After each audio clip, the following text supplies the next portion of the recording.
Welcome to the Creating Wealth Podcast, where Kyle Curtin takes you on an extraordinary journey alongside renowned multifamily real estate sponsors and syndication experts from every corner of the United States. We teach you how to harness the power of passive real estate investing and witness the transformation of your wealth building strategy. Let's create wealth together.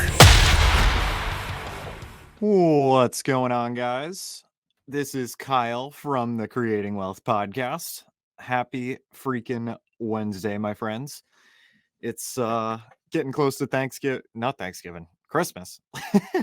Sorry, it's been a long day today. But yeah, so today I wanted to talk about basically setting yourself up in terms of goals, some questions to ask yourself, that kind of thing, prior to jumping into 2024. Or if you're watching this in 2024, prior to 2025 and that kind of thing. So basically I did an exercise last Sunday. So when this releases a few days ago, where basically I did my normal like me time. I, walked around a certain lake that I really like. Had earbuds in. I was listening to some binaural beats, like a podcast. If you've never heard of that, check it out. I'll talk about that in another show, but it's kind of cool. I heard about it from Bridger Pennington. He's a pretty crazy like fund manager that has his own podcast company, like lots of crazy stuff. And basically, I got extremely relaxed. Like that's my normal routine every Sunday and that kind of thing, to kind of cap off the week, get ready for the next week, etc. And this time around, I ended up adding a little bit something else to it that I wanted to do, but I kind of was pushing off in a way and wasn't really giving it the right time that I was supposed to, for basically like a little planning session for jumping into the new year. And essentially what I ended up doing was I, had a notebook and a pen with me. And I wrote down the 5 F's. So if you guys aren't familiar, it's a pretty cool life framework that was introduced to me from a few friends earlier this year. Me, as well as many others, have adapted it to our lives and kind of focus around that, as pretty much a way to orchestrate our lives through, so basically the 5 F's are: the first one is friends and family, finance, fitness, or I'm sorry, finance always goes last, intentionally. So there's friends and family, fitness, faith, fun, and finances being the last one. And it's, finances last for a reason, in terms of like priority and that kind of thing.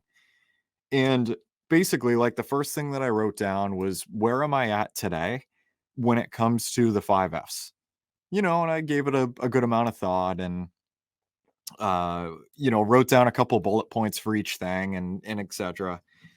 Kind of figured out where I was at. And then the next thing that I did was basically like figured out where I wanted to be in those areas, this time next year.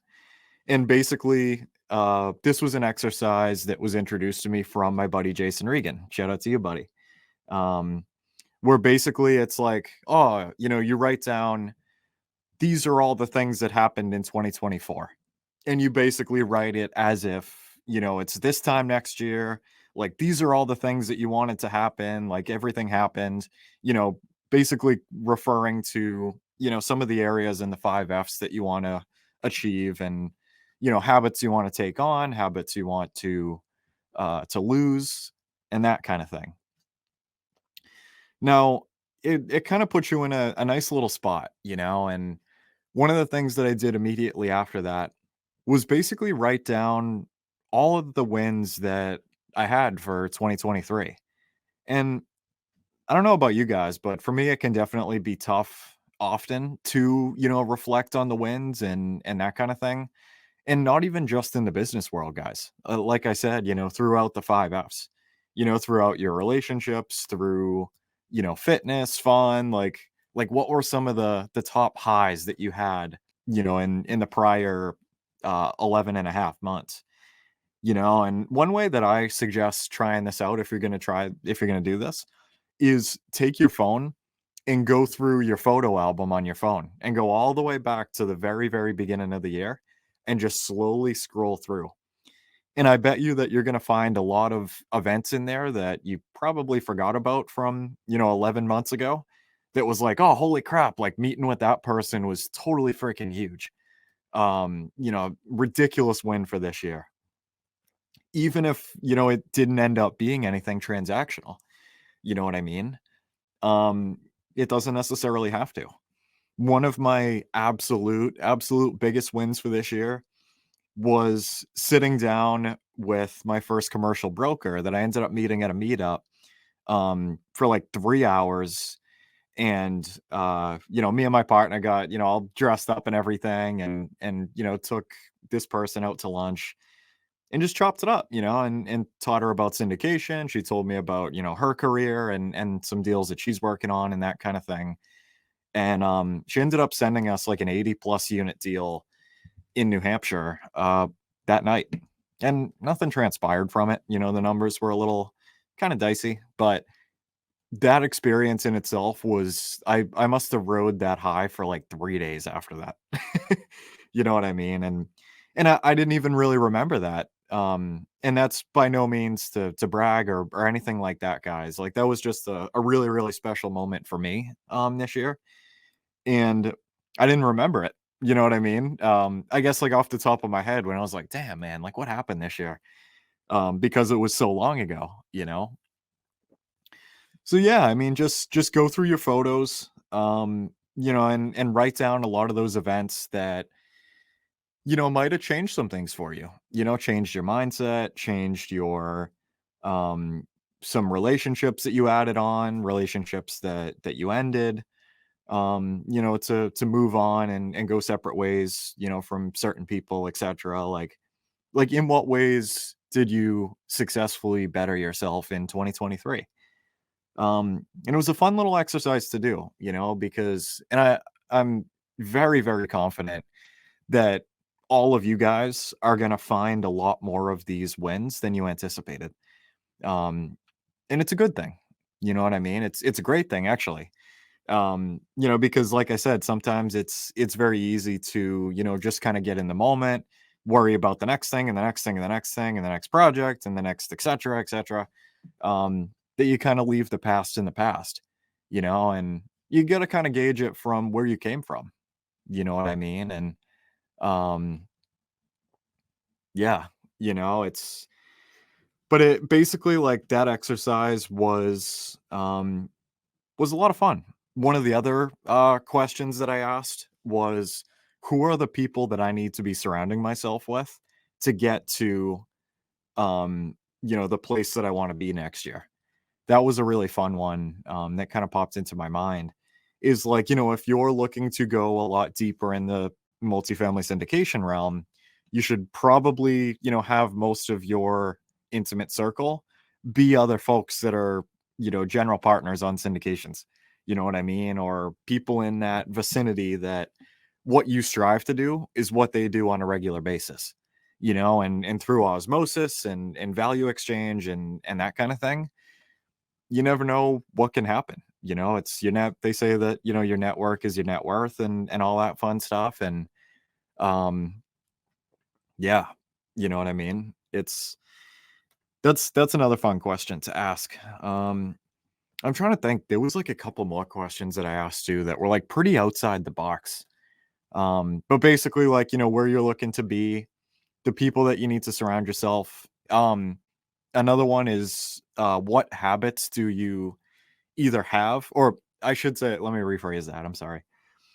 What habits or identity do you have with certain aspects of your life that you either want to adapt in or eliminate?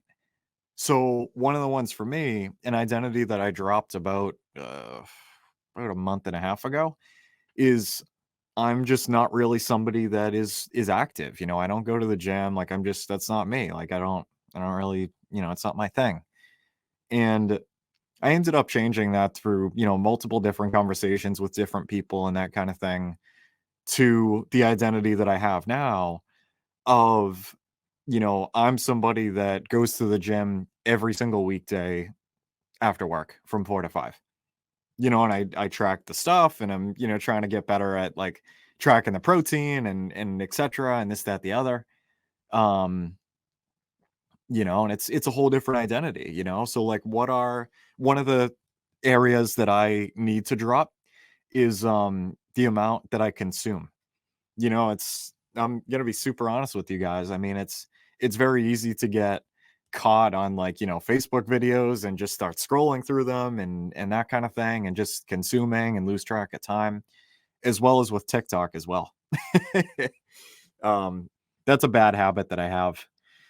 The other one as well is sleeping in on the weekends, because I'm up early for my day job, which is always a struggle, you know what I mean? Like, so basically reverse engineering that to like, oh, well, I just need to start going to bed earlier. You know what I mean? And, making sure I get, at least 7 hours of sleep every night, like a lot of the internet tells you that you should. At very least, you know what I mean? Probably more than that is preferable. But yeah, like just write down like pretty much where you're at. It's really fun to ask some of these out of the box questions that don't come up in conversation often, unless you're really given a reason to. And yeah, you know what I mean? Basically, just try a couple different things. Those questions are a lot of fun to kind of run through your brain. And the other thing as well that I still need to marinate on is the 12-week year. So like the vision that you have, for this year, or your vivid vision, whatever that looks like for you, boiling that down to the 12-week year, which is a book that I have right here, actually. If you guys aren't familiar with it, this book's phenomenal. It's called The 12-Week Year by Brian Moran and Michael Lennington.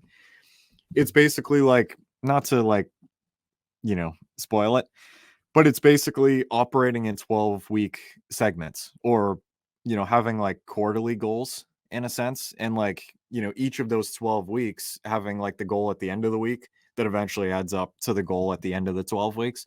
So each of those 12 weeks matters a lot more than like, oh, I want to pick up 6 units this year. And it's like, you don't really know where to like tag that in terms of like deadlines and that type of thing. And yeah, that was a fun one as well. That I definitely need to hone in on further. In the next probably few days, to be honest, and kind of get dialed in with my team as well. And yeah, it's have some fun with it, guys. I'm curious what, you guys are planning on doing, or what you have planned for 2024, like the way that you plan jumping into a new year and that kind of thing. And yeah, I'd love to kind of hear more about it. That's it for today, guys. I hope I'm gonna have another episode, I believe probably next Wednesday. But yeah, I hope you have a very, Merry Christmas if you celebrate it. In the next, this will come out Wednesday, Thursday, Friday, Saturday, Sunday, Monday. In the next 5 days, enjoy it with the family, friends, the whole 9 yards. I will say, have a happy new year on the next episode, because there'll be one more before that. But yeah, if you guys could please leave a rating and a review on the show, it means a lot, as well as, helps me spread these kind of episodes to folks that may benefit from them. And yeah, feel free to reach out to me, guys. My contact info will be below if you want to, shoot the breeze about anything, or syndications, or self-growth, or books, or whatever. I'd love to talk to you. And yeah, I will talk to you in the next one, my friends. Have a good day. Goodbye. That's a wrap for today's episode. We want to thank you for being a valued listener of the Creating Wealth Podcast. Make sure to visit www.creatingwealth.com to connect with us. Dive into our ever-expanding library of informative blogs. Get access to our private investor portal and explore a wide range of additional valuable resources. Stay tuned for our next episode as we continue to create wealth together.